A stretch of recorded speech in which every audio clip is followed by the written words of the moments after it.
Hello and welcome back. This is part 2 of thinking about political beliefs and behaviors, learning and thinking about politics.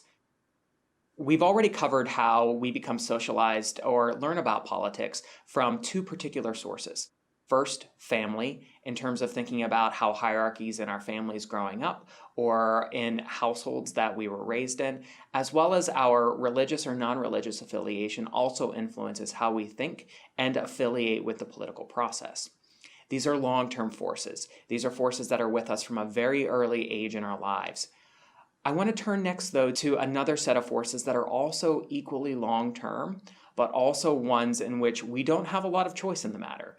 And these are demographic factors. So when we think about political socialization, we know that there are strong divisions in the electorate based on demographic factors. So, for example, our gender. We know as political scientists that the gender gap in elections is quite large. The difference in political views between men and women in recent elections has been astounding. Men are more likely to vote Republican. Women are much more likely to vote Democrat. And this gender gap has gone back at least to the 2000 presidential election. And there are a number of reasons why gender is an important issue in an understanding political socialization. For example, social issues touch the genders very differently. Issues like abortion, for example, or same-sex marriage. Also, economic issues as well as work issues touch the genders differently as well. And it is for these reasons and these different points of view on these very important issues that you see a gender gap emerge in elections in the United States. The second big demographic factor that is also important and at play in American presidential elections is race and ethnicity. There are some differences between African Americans and Caucasian Americans in terms of thinking about social and race-based issues, so police policy, for example, or other types of economic policies. What we do know is that when we look at how these groups are voting, we know that political differences, that Hispanics, Latinos, and African Americans have become much more democratic in recent elections, particularly Latino voters since the 2004 presidential election. In that election, George W. Bush won approximately 45% of the Hispanic vote, but in 2012, Mitt Romney won approximately 27 to 28% of the Hispanic vote. So the Hispanic vote is one of those particular important voting blocks in the United States that is growing in recent elections and has also been trending much more democratic. Finally, age and also generational gaps are very important in terms of understanding political socialization. Individuals in similar age groups are much more likely to approach politics in a very particular manner. So if you think about, for example, in any of the courses that you took in high school looking at history or looking at the greatest generation, the World War II generation, they came of age when there was not only struggle after a post-war period in the 1940s and 1950s, but also a relative period of prosperity. And this ultimately influenced attitudes about the political process that encouraged many of these individuals to become affiliated with the Democratic Party.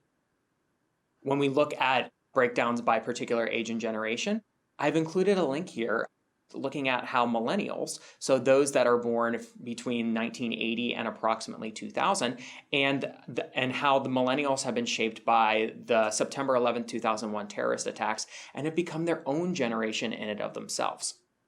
So this PBS NewsHour article looks at growing up in a 9/11 world and talks specifically about how younger individuals, millennials, as I was just talking about in the previous slide, affiliate with issues like, for example, international terrorism, and how they're oriented to politics based on their experiences with September 11th. We can think of inflection points in our history in terms of the bombing of Pearl Harbor, December 7th, 1941, the assassination of John F. Kennedy in November of 1963, the moon landing in the summer of 1969, as well as the September 11th attacks, and understand that those particular moments changed how individuals come to understand the purpose of government, as well as what should be the goals of American political policies. So I encourage you to check out this article from the PBS NewsHour looking at growing up in the 9/11 generation. I hope that article from PBS NewsHour was helpful in giving you additional context about how age and generation are very important for understanding how we come to understand politics. When we think about the first 3 factors that we've covered with political socialization, family, religion, demographics, they're all long-term factors. They're factors that in many ways we don't have a lot of control over. And these are important for understanding how we come to affiliate with the American political process, whether or not we become a Republican or Democrat, as well as whether or not we end up voting later on in life or participating in the American political process. There are other factors as well that we'll be covering in the next set of slides, looking specifically at the media system in the United States. And it's important to understand that these are actually more short-term factors, that when we come to understand the shows that we watch on television or what we're seeing on Netflix that night, these are more short-term factors and how we come to think and know about the political process. So I look forward to seeing you in the next video when we'll be covering more short-term forces in thinking about political socialization.